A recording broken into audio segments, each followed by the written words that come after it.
Hello to all. Today we are going to start class 9th chapter 1, that is matter in our surrounding. Then what is a chemistry? Chemistry, the branch of science which deals with the study of composition, structure and properties of matter and the change which the matter undergoes under different conditions and the laws which govern these changes. Chemistry क्या है? ये science की ही एक branch है जो deal करती है with the study of composition, कि किन चीज़ों से कोई चीज़ बनी हुई है, उसका स्ट्रक्चर कैसा है और उस मैटर की प्रॉपर्टीज कैसी हैं, एंड द चेंजेस, और उस मैटर में क्या क्या चेंजेस होते हैं under different conditions and the laws which govern these changes, और वो कौन से लॉज होते हैं जो उन चेंजेस को गवर्न करते हैं. That is called as the chemistry. Now here we use a term matter. Then what is a matter? Matter is anything that occupies space, possesses mass and the presence of which can be felt by any one or more of our five senses. Matter जो occupies करती है space को घेरती है, उसका एक particular मास होता है और जिसकी प्रेजेंस को हम अपने किसी भी 5 सेंसेस से पता लगा सकते हैं. That is called as the matter.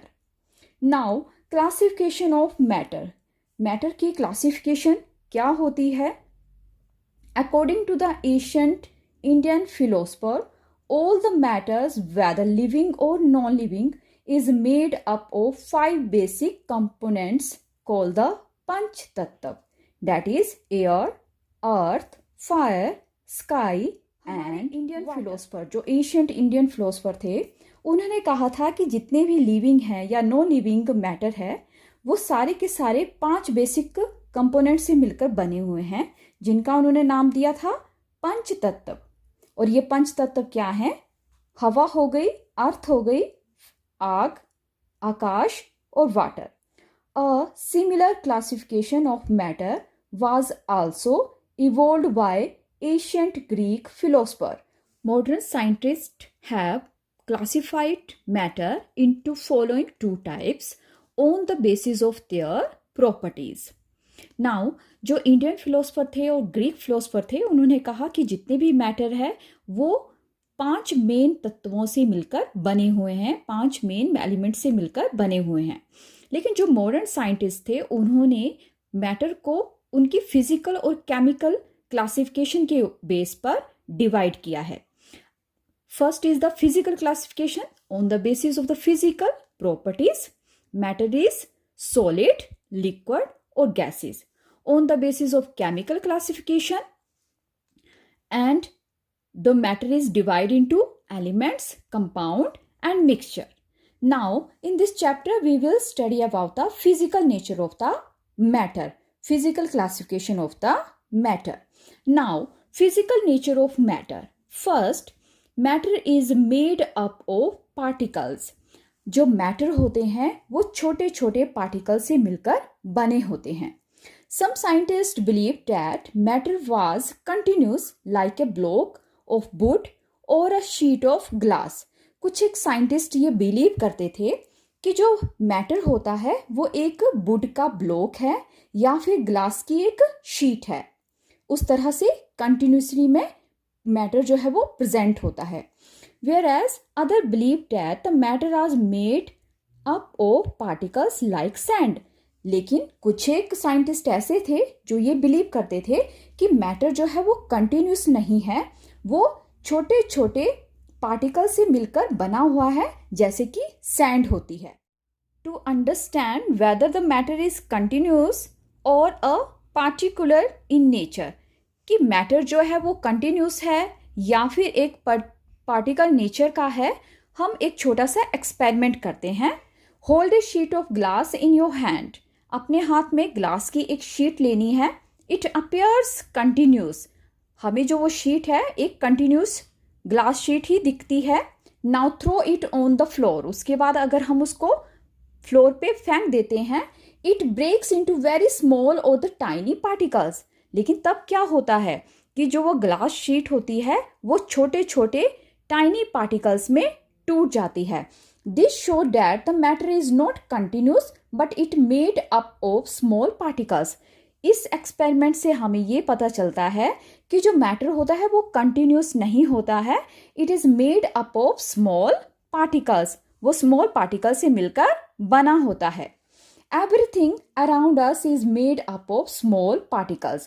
For example, our earth, ocean, mountain, sun, moon, star, our body, our house, chair, table, book, etc. Everything is made up of particles. Now, these particles which make up all the matter around us are either atoms or molecules. Now matter is made up of extremely small particles. Matter जो होता है extremely small particles से मिलकर बना होता है। Now how small are these particles? ये जो particles होते हैं कितने small होते हैं? Let us do an activity. We will take KMnO4 and 100 ml water in a beaker. Now we will add water and KMnO4 in the beaker. हम KMnO4 को water में मिला देंगे। जब हम पानी में KMnO4 को मिलाते हैं तो उसका जो कलर है वो पर्पल हो जाता है। नाउ हम क्या करेंगे कि जहाँ पे हमने KMnO4 को वाटर में मिलाया है वहाँ से हम 10 ml टेस्ट ट्यूब में KMnO4 का सॉल्यूशन जो है वो ले लेंगे and drop it into an another beaker which consist of the 100 ml of water. 100 ml of water में जब हम 10 ml और वाटर जो KMnO4 जब हम इसको मिला देंगे तब वहाँ पे जो कलर होगा वो भी चेंज हो जाएगा। लेकिन इस बार हमें जो फर्स्ट बीकर था उसमें डार्कर जो कलर था वो डार्क मिला था, इस टाइम थोड़ा सा लाइट हो जाएगा। उसके बाद हम फिर से वही प्रोसेस रिपीट करेंगे। हम यहाँ से 10 ml KMnO4 का सॉल्यूशन लेंगे और नेक्स्ट बीकर में उसे डाल देंगे और वहाँ पे भी 100 ml वाटर होगा और साथ में हम 10 ml जो KMnO4 होगा उसको सॉल्यूशन डाल देंगे। अब यहाँ पे जो कलर मिलेगा हमें वो उससे भी ज़्यादा लाइट होगा। फिर से हम इस प्रोसेस को रिपीट करेंगे और यहाँ से 10 ml KMnO4 का सॉल्यूशन निकालेंगे और नेक्स्ट बीकर में जिसमें कि 100 ml वाटर था उसमें डिसॉल्व कर देंगे। तो लास्ट वाले जो बीकर होगा उसमें हमें जो कलर है धीरे धीरे सबसे ज्यादा लाइट मिलेगा। It is surprising to note that the purple colour will not disappear all together though it becomes lighter and lighter with each dilution. हर डाइल्यूशन के साथ जो पर्पल कलर था वो लाइटर और लाइटर होता जा रहा था। There must be million of the tiny particle present in one crystal of the potassium permanganate which keep on dividing into smaller and smaller. Potassium permanganate के एक क्रिस्टल में मिलियंस ऑफ टाइनी पार्टिकल्स थे जो कि बार बार divide कर रहे थे। With each dilution they making the colour lighter and lighter so on. This experiment can done with the Dettol. इस एक्सपेरिमेंट को हम डिटोल के साथ भी कर सकते हैं। The smell become less and less intense but can still be detect. जो स्मेल है वो कम होती जाएगी लेकिन फिर भी हम उस स्मेल को डिटेक्ट कर सकते हैं। So the matter is made up of extremely small particles beyond our imagination. तो जो मैटर होता है वो बहुत ही छोटे छोटे पार्टिकल से मिलकर बना होता है जो हमारी इमेजिनेशन से भी परे है। Which can not be seen even with a powerful microscope. और यहाँ तक कि हम उन पार्टिकल्स को किसी पावरफुल माइक्रोस्कोप से भी नहीं देख सकते हैं। For example a drop of water contained about 10 raised power 21 molecules of water. Next one is characteristics of particles of matter. First is particle of the matter have the space between them. जो भी particles होते हैं किसी भी matter के उन particles के space present होता है। When we dissolve KMnO4 or Dettol or salt or sugar in water, the particles of the salt and sugar occupy the space present in between the particles of the water. Now, as a result salt और sugar get evenly distributed in water.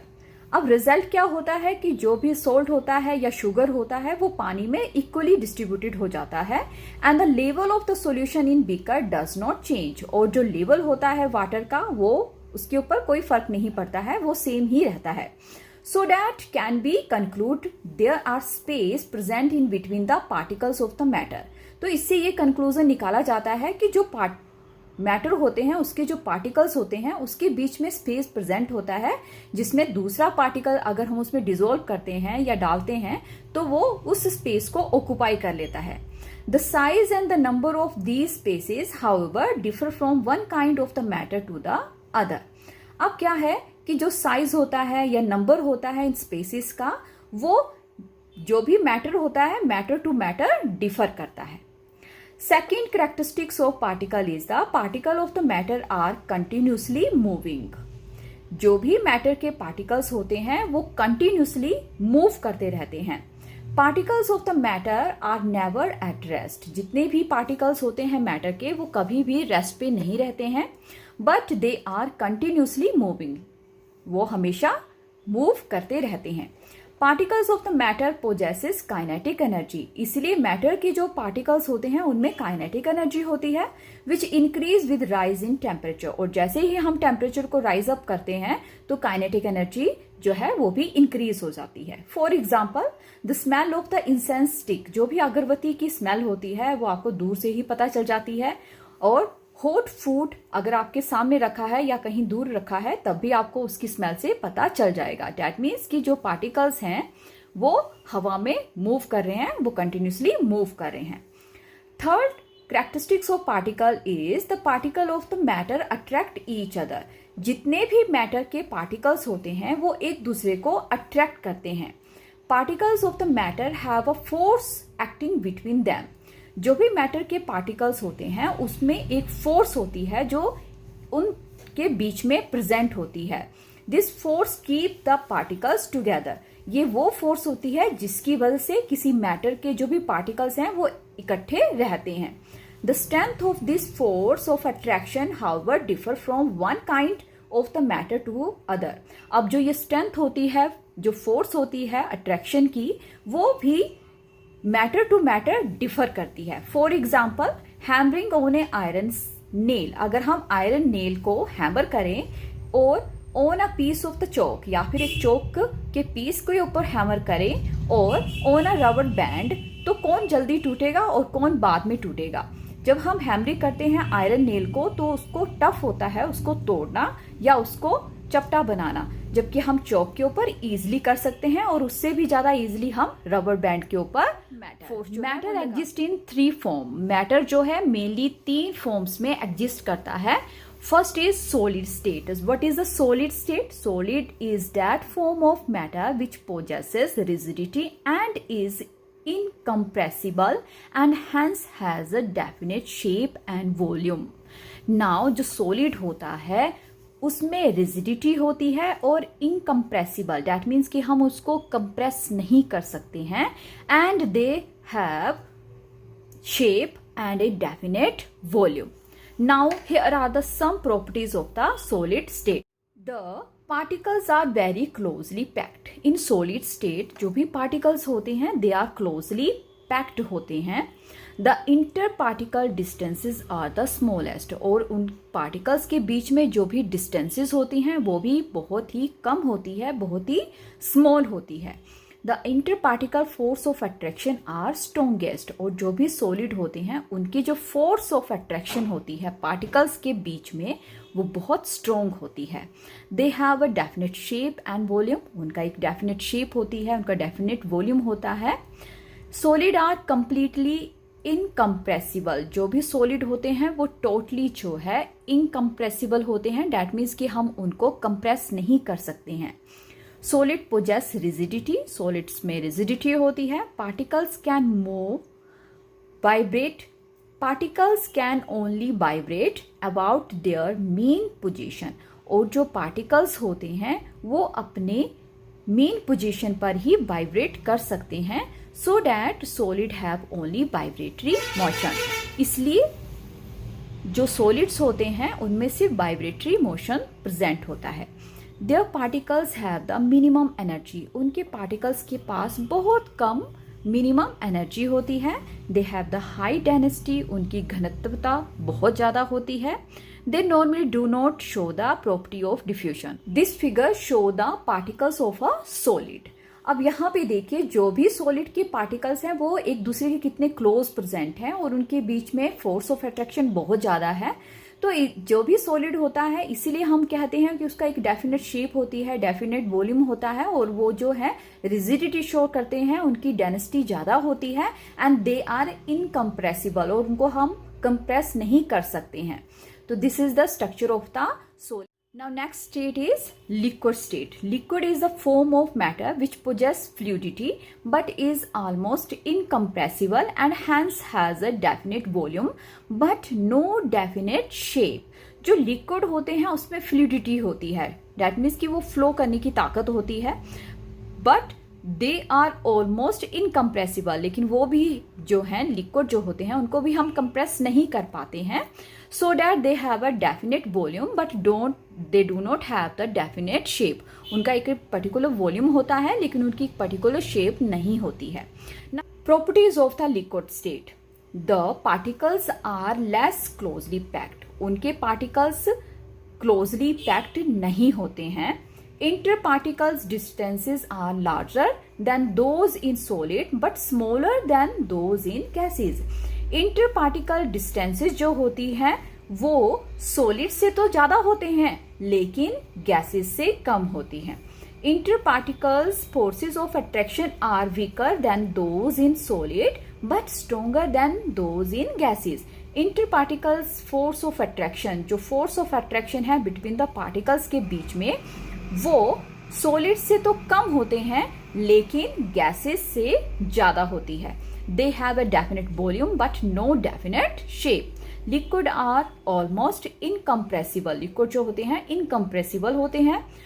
Liquids can flow, therefore they possess the fluidity. अब liquids जो है वो flow कर सकते हैं, पानी flow कर सकता है, ऑयल फ्लो कर सकता है, that means they have the property of the fluidity which is lower than that of the gases, लेकिन गैसेस से ये जो पावर होती है वो कम होती है। Particles of the liquid are greater freedom of the motion, जो भी लिक्विड के पार्टिकल्स होते हैं उनमें ये पावर होती है कि वो फ्रीली मूव कर सके, so that they have the translational, rotational and vibrational motion. Their particles have the energy higher than those of the solid है। Their density is lower, लेकिन उनकी जो घनत्व होती है वो कम होती है as compared to solid, but much higher than those of the gases. They show the property of the diffusion. अब जितने भी liquids होते हैं उनमें diffusion की property होती है। As the result, solid, liquid and the gases all can diffuse into liquid. यही कारण है कि जो सॉलिड्स हैं या लिक्विड्स हैं और द गैसेस हैं वो लिक्विड में इजीली डिफ्यूज हो जाते हैं। Particles of the liquid are less closely packed as compare to the solid, so they have a property of the fluidity. Next state is gases state. It is a form of the matter which possesses fluidity but is highly compressible and hence has neither definite shape nor definite volume. Now जो gases state होती है matter की उसमें fluidity बहुत ज़्यादा होती है and they are highly compressible, हम उनको जितना चाहे उतना कंप्रेस कर सकते हैं and they do not have a definite shape and a definite volume. Now here is the some properties of the gases state. Their particles are free to move about, उनके जो पार्टिकल्स होते हैं वो free होते हैं to move apart, जहां मर्जी जहां जा सकते हैं. इंटरपार्टिकल डिस्टेंसेस आर द लार्जेस्ट, और उनकी इंटरपार्टिकल्स जो भी डिस्टेंसेस होती हैं उनमें बहुत ज़्यादा लार्जर होती है. Interparticle forces of attraction are weakest, और अब डिस्टेंस ज़्यादा है तो डैट मीन्स जो फोर्स ऑफ अट्रैक्शन होगी वो वीकेस्ट होगी. They have neither a definite shape nor a definite volume. Gases are highly compressible, gases जो होती हैं हाईली कंप्रेसिबल होती है, इसलिए हम उनको किसी भी सिलेंडर में भर सकते हैं कंप्रेस्ड करके. Gases flow more easily than the liquid and thus have the highest fluidity. जो गैसेज होती हैं लिक्विड से भी कहीं ज़्यादा इजीली फ्लो कर पाती हैं, इसलिए उनकी जो फ्लूइडिटी की जो प्रॉपर्टी होती है वो हाईएस्ट होती है। Particles of the guys have the maximum freedom of motion. जो भी पार्टिकल्स होते हैं गैस के, उनमें जो मैक्सिमम मोशन की जो फ्रीडम होती है वो सबसे ज़्यादा होती है, क्योंकि वो कहीं पे भी मूव कर सकते हैं। So that they have a large translational, rotational and the vibrational motion. Their particles have higher energy. उनकी जो पार्टिकल्स होते हैं उसमें हायर एनर्जी होती है। They generally have very low density. उनकी डेंसिटी जो है बहुत कम होती है। दे डिफ्यूज वेरी रैपिडली। वो जो है बहुत ईजिली जो है बहुत रैपिडली डिफ्यूज कर जाते हैं। The rate of diffusion of the gas is however inversely proportional to the square root of the density. उनकी जो डिफ्यूज करने की जो ताकत होती है वो हमेशा इनवर्सली प्रोपोर्शनल होती है to the square root of their density, so that जो लाइटर गैसेस होती हैं वो ज़्यादा डिफ्यूज करती हैं as compare to the heavier one. The particle of the gases are free to move and they have a more distances between each other. उनमें जो force of attraction है वो भी बहुत ज़्यादा कम होगी, क्योंकि उनके जो डिस्टेंसेस है वो बहुत ज़्यादा है as compare to liquid and solid, so that they easily diffuse. We have discussed about the state of matter, that is the solid state, liquid state and gaseous state. Now there are the fourth and fifth state of the matter. The fourth state of matter is plasma and the fifth state of matter is Bose-Einstein condensate, that is BEC. Now what is a plasma? Plasma, it is consist of ionized gas such that its particles are the super energetic and super excited. In device like the tube light CFL, the gases get ionized on passing of the electric current and glow with the color depending upon the nature of gas. Like neon gas emit red color and argon emit green or yellow. Fifth state of matter is Bose-Einstein condensate state. Now it is the fifth state of the matter and it is obtained on supercooling the gas at almost absolute Kelvin zero temperature. Now gas must have the extremely low density. जो भी हम gas इसमें use करेंगे उसकी जो density है वो कम होनी चाहिए, और जब हम उस गैस को एब्सोल्यूट केल्विन जीरो टेम्परेचर पे कूल अप करते हैं, सुपर कूल करते हैं, तब हमें ये स्टेट मिलती है। 1920 Indian physicist Satyendra Nath Bose had done some calculation on fifth state of matter, and on the basis of the Bose calculation, Albert Einstein predict a new state of matter that is called as the Bose-Einstein condensate, BEC. Now next topic is temperature. You know what is the temperature? It is a degree of the hotness or the coldness of a body. It is measured by the thermometer. Temperature को major करने के लिए दो तरह की scales होती हैं, kelvin and Celsius scale. Now what is the absolute temperature scale? Kelvin scale is called the absolute temperature scale on which lowest possible temperature is 0. Now absolute temperature scale को हम केल्विन स्केल भी कहते हैं, जिसमें कि जो lowest possible temperature होता है वो 0 होता है. Now look at this. Now absolute 0, kelvin जो है वो 0 है, सेल्सियस की -273 है. Now what is the relationship between Celsius and the kelvin scale? Now here is the at 0 degree Celsius it is equal to the 273 Kelvin. So that when we calculate the Kelvin temperature, that is equal to the degree Celsius plus 273. अगर हमने kelvin में जो temperature है वो निकालना है, उसके लिए हमें डिग्री सेल्सियस का जो भी टेम्परेचर दिया होगा उसमें 273 को हम ऐड कर देंगे. अगर हमने डिग्री सेल्सियस की वैल्यू निकालनी है तो हम केल्विन, जो भी वहां पे केल्विन टेम्परेचर दिया होगा उसमें से 273 को सब्ट्रैक्ट कर देंगे, तो हमारे पास केल्विन और डिग्री सेल्सियस की जो वैल्यू है वो आ जाएगी.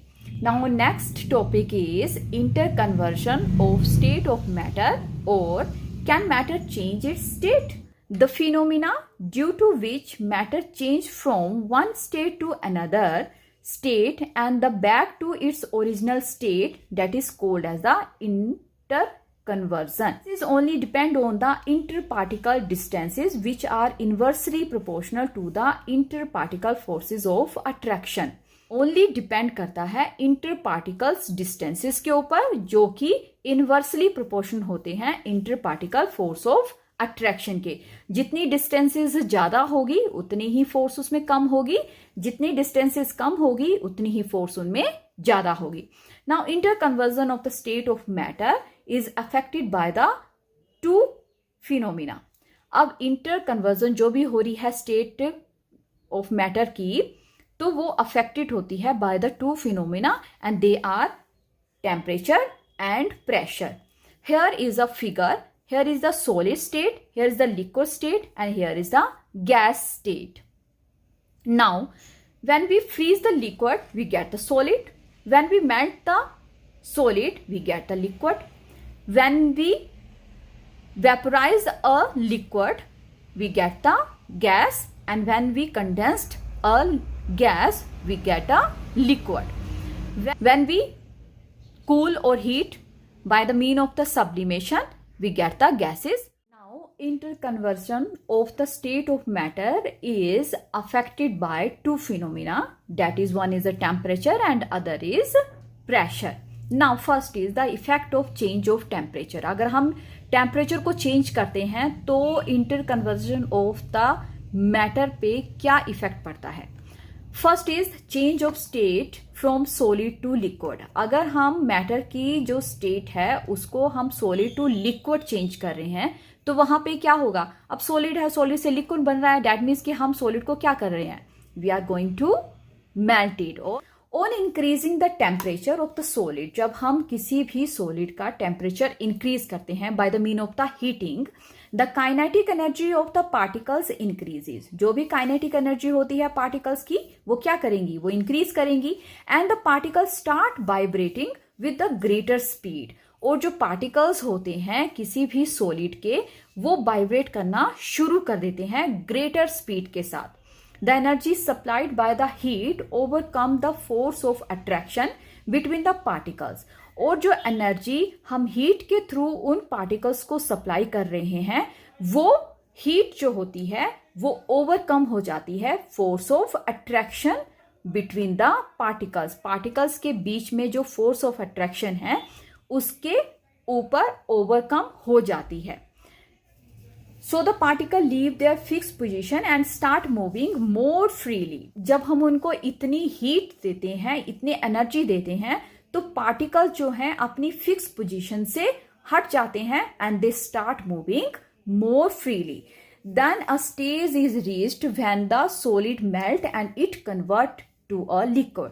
तब वो स्टेज आ जाती है जब एक सॉलिड जो है वो मेल्ट करता है and it convert to a liquid, और लिक्विड में चेंज हो जाता है.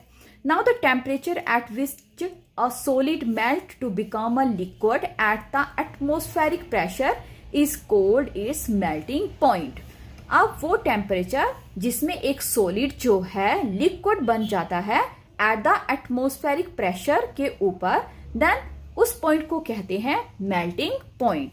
And the change of solid state into liquid state is called the fusion. और जो सॉलिड स्टेट से लिक्विड स्टेज बन रही है तो उस स्टेज को हम कहते हैं fusion. Now here is a term use the atmospheric pressure. Pressure exerted by air, that is called atmospheric pressure.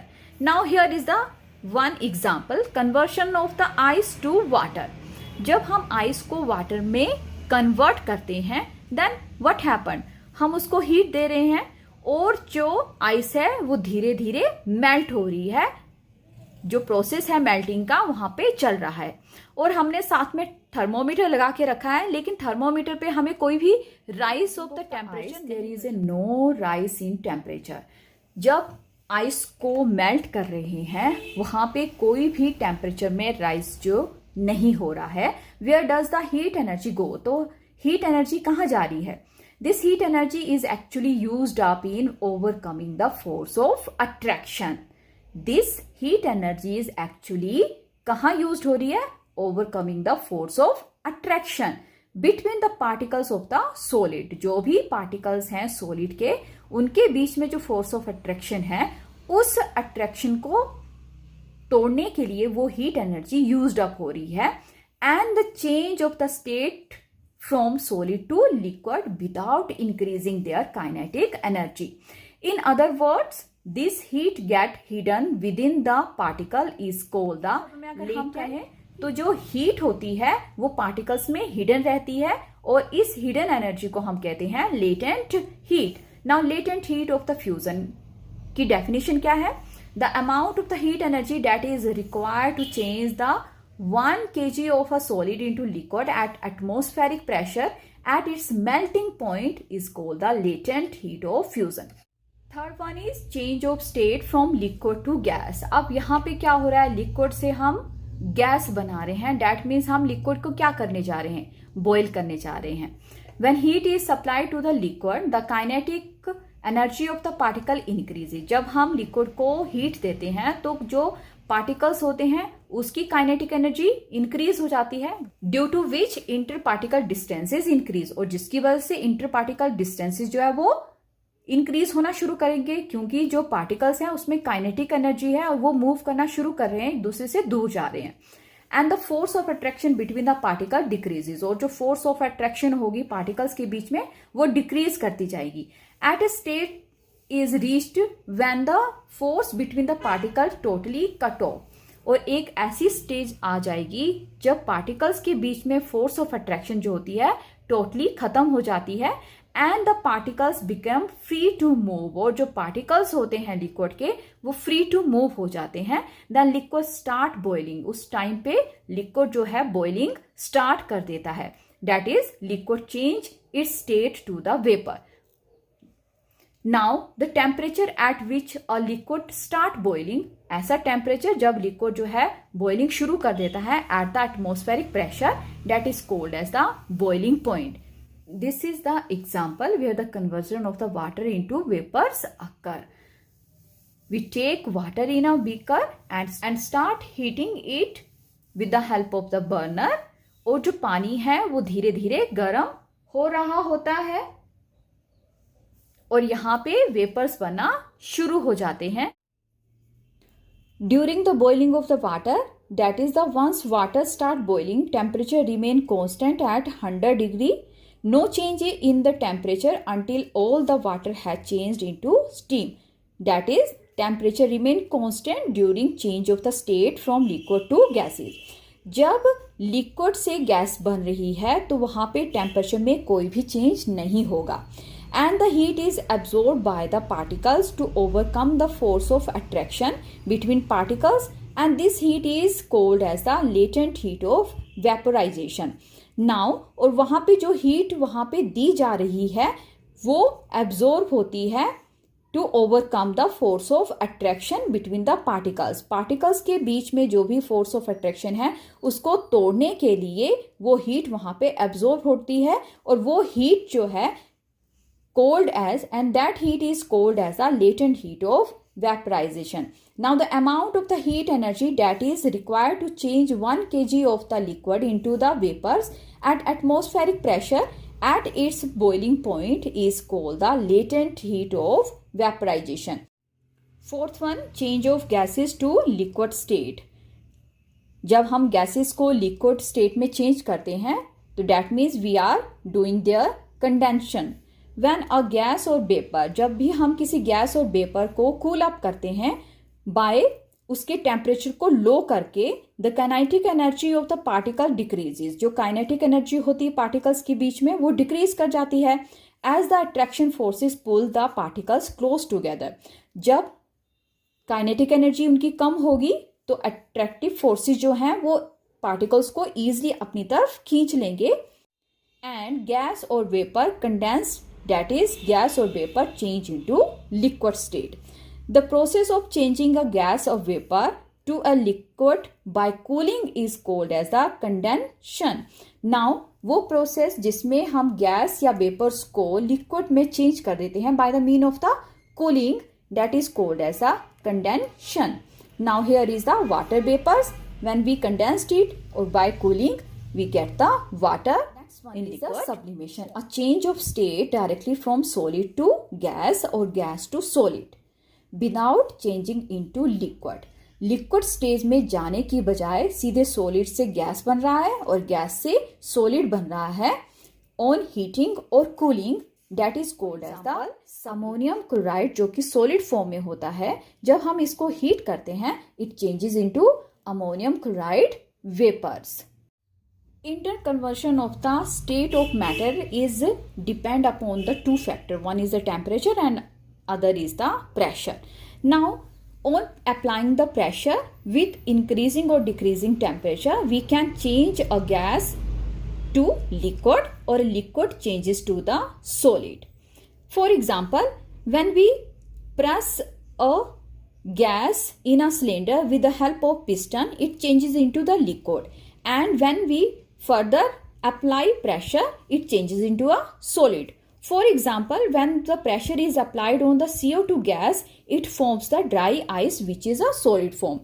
If we apply the pressure on the gas, it changes into the solid form. Here is the example of that. So this is the effect of change of pressure on the state of the matter. Last topic of this chapter is evaporization.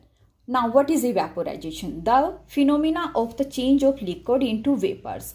वो phenomena जिसमें कोई liquid जो है vapor form में change हो जाता है at any temperature below its boiling point. उसके boiling point से नीचे किसी भी temperature पर अगर कोई liquid जो है vapor forms में change हो रहा है, that phenomena is called as the evaporation. Now what is the factor affecting the evaporation? First is the surface area.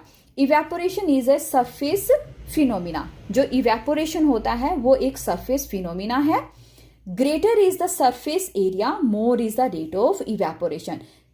जितना सरफेस एरिया ज्यादा होगा रेट ऑफ इवेपोरेशन उतना ही ज्यादा होगा. अगर हम घर पे क्लोथ्स को इकट्ठा करके सूखने के लिए डालते हैं तो वो जल्दी नहीं सूखते हैं, लेकिन जब हम उसको अच्छे से फैला के डालते हैं तो वो इजिली जल्दी से सूख जाते हैं. So that means greater the surface area, more is the rate of evaporation. Second is the increase in the temperature. With the increase of the temperature, more number of the particles get kinetic energy to go into the vapor state. Now, अगर temperature को increase कर दिया जाए तो kinetic energy जो होगी particles की वो continuously में बढ़ती जाएगी. Number of particles जो हैं उनकी kinetic energy बढ़ेगी and they go easily to the vapor state. Third one, decrease in humidity. Humidity is the amount of water vapor present in air. Humidity क्या होती है? Amount of water vapors which are present in our air. The air around us cannot hold more than a definite amount of water vapors. हमारे around में जितनी भी air होती है वो एक पर्टिकुलर डेफिनेट अमाउंट का वाटर वेपर्स जो है वो होल्ड करने की कैपेसिटी रखती है. If the amount of the water in the air is already high, अगर अमाउंट जो है वाटर वेपर्स का एयर में ऑलरेडी हाई है then the rate of evaporation decreases. और अगर वाटर वेपर का अमाउंट जो है वो कम है then evaporation increases. Fourth one, increase in the speed of wind. With the increase in the wind speed, the particle of the water vapor move away with the wind. अगर wind की speed जो है वो increase है तो water vapors के जो भी particles होंगे बड़ी easily उस wind के साथ move away हो जाएंगे, flow हो जाएंगे. With the decrease in the amount of the water vapors, और surrounding air में अगर water vapors जो है वो कम हो जाते हैं which increase the evaporation. This is the end of your chapter. If you like my video then please subscribe my channel and press the bell icon ताकि मेरे आने वाले next video की notification आपको मिल सके. If you like my video then please like it and share it. Thank you.